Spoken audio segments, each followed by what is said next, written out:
Þið bara velkoma að koma hérna með taka endilega póka, eða skylda að taka póka. Skylda að taka póka um borð.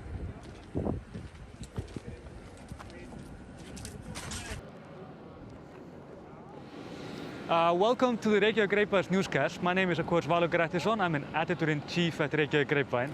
As you perhaps noticed, not only am I dressed as I am dressed, I also have wine, but we're also standing in front of the Play airplane. This is, we are going now for a short trip. The reason is because of the stock exchange. The company is going like on market, but it's also quite the moment for tourism in Iceland. And probably the biggest moment that we had since WOW Air went burst. This is of course Play. It came out of that ruins, but it has no connections with WOW Air at all. Just to be clear with that. This is of course like a business kind of thing. I mean, we get champagne and we have to be kind of fashionable to do this. It's a lot of commotion going on, of course. The media is here and such. But hopefully they're going to fly over the volcanic area also. So I'm going to tell you a little bit about the history of WOW Air, how it went burst, and of course now when like how Play came out of it, and yeah. Anyways, keep with us. Then.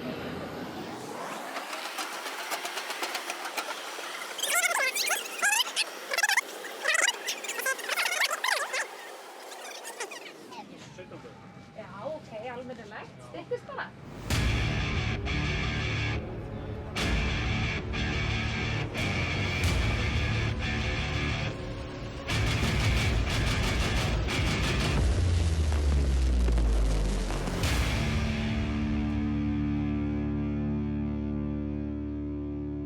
This is quite the moment actually for Icelandic tourism and also just an economical changes in Iceland.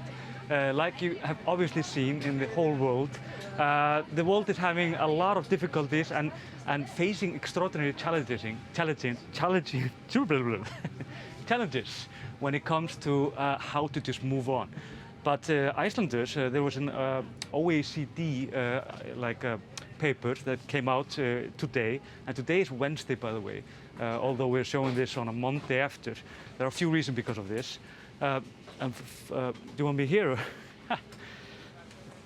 We've never been on a plane before. We're doing the recording, so the thing is that we are officially one of these countries that got the best out of this, out of the COVID. We were very quick to do it, and we were also economically not that bad. It could be worse, mostly because the Icelandic government, they didn't owe a lot before the shock came, but right now, of course, we're in a huge debt because of this. But the unemployment is also a problem, and such, mostly because of tourism. That's like the biggest chunk of these numbers. But what's going to happen now is the OECD, and if you don't know what that is, you basically have to Google it. The people in the US don't know much about it, but just it's within the EU, and they have said that Icelanders should be quick on their feet again, and historically we have always been so. Just go through, it's okay. We've always been quick on our feet, and if you think about it, for example, in 2008, when the when the bank system basically collapsed, we were even much stronger only like few years later, and we were incredibly strong when it came to this COVID shock when it came. So more later.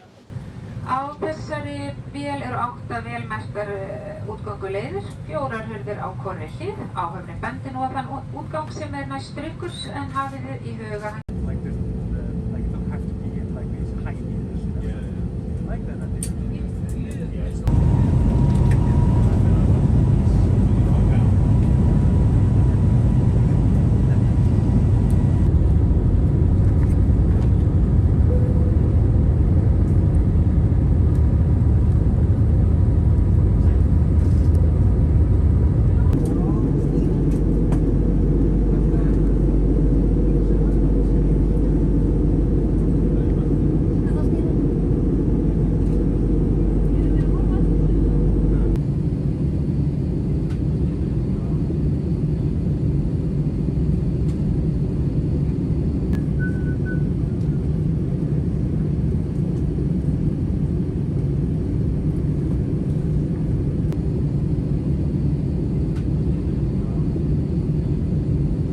This is quite the moment actually for the tourism in Iceland, like I said before, of course.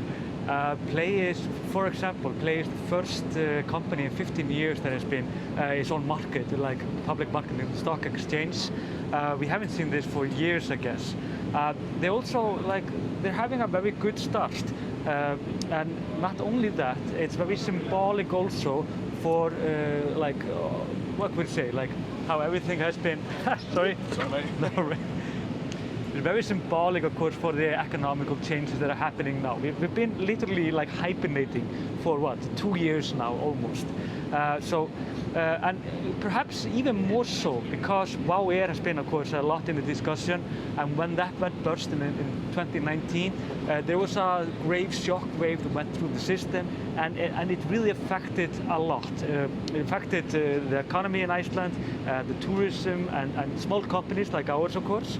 But not only that, there was like these odd promises that this Michelle Ballaring came into this, a very confusing story from the get-go, and she bought WOW Air and she promised to like restore it.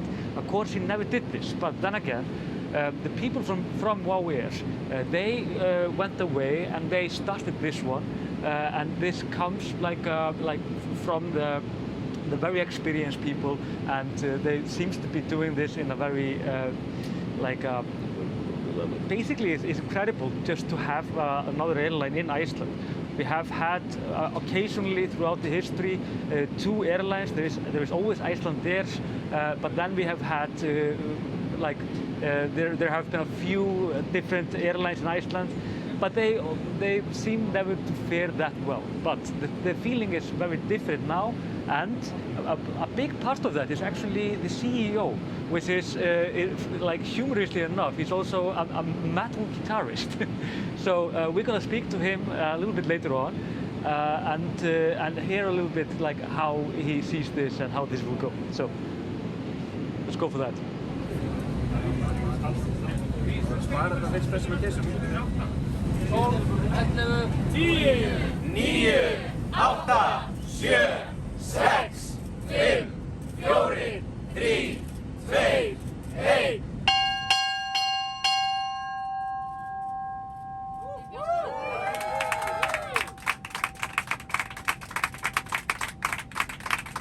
We're here with Birgir Jónsson, the CEO of this new founded airline, I guess, Play. You bet. You bet. Congratulations. Thank you very much. This is quite the feat. I mean, we did not see, to be honest, I mean, for journalists at least, we did not see it happen so soon from the fall of WOW Air, for a new airline to rise from all of this, and also in such a symbolic way.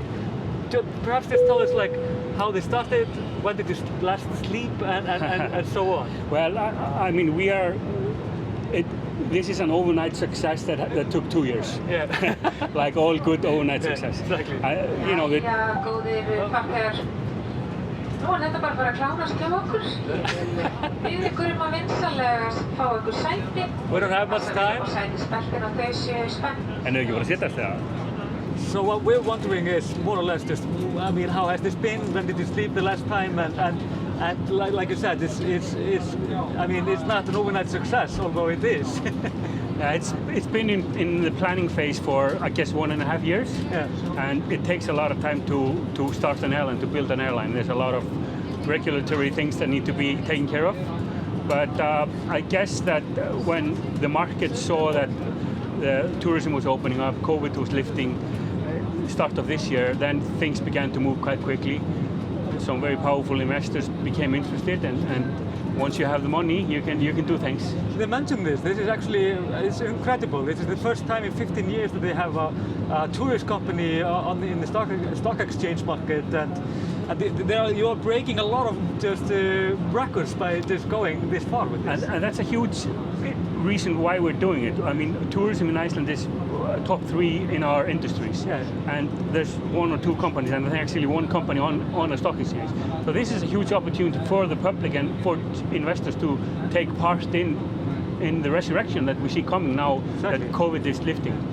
How does it feel to be like symbolic for this era? I mean, we know that this is going to be a tough 6 months, I guess.